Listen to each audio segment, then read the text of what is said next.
ఇవాళ సందిట్లో సడేమియా లెక్క కాంగ్రెస్ బలహీనమైంది కాబట్టి మాకేమన్నా ఛాన్స్ దొరుకుతుందేమో అని చెప్పి మీ మేడ్చల్ల కూడా మొన్న బీజేపీ వాళ్ళు ప్రయత్నం చేసింది. కానీ మల్లారెడ్డి గారి నాయకత్వంలో 3 మున్సిపాలిటీలుంటే బ్రహ్మాండమైన విజయం సాధించినందుకు గట్టిగా చప్పట్లతో మేడ్చల్ కార్యకర్తలకు మల్లారెడ్డి గారికి ప్రత్యేకంగా అభినందనలు కూడా నేను తెలియజేస్తా ఉన్నా.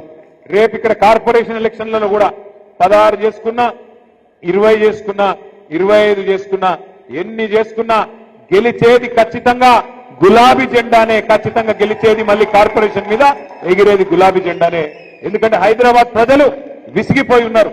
మా నగరానికి ఏమైంది, అన్యాయం అయిపోయింది కాంగ్రెస్ వచ్చినాక అనే బాధలో ఈ కరెంటు కోతలేంది, ఈ దోమలేంది, రియల్ ఎస్టేట్ డామ్ అనుడేంది, మళ్ళా మంచినీళ్ళ గోసేంది, బాధలో ఉన్నారు ఇవాళ హైదరాబాద్ ప్రజలు.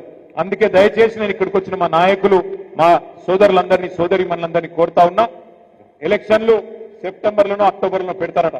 ఈ లోపల పెడతారు కావచ్చు, ఆగస్టు సెప్టెంబర్లో.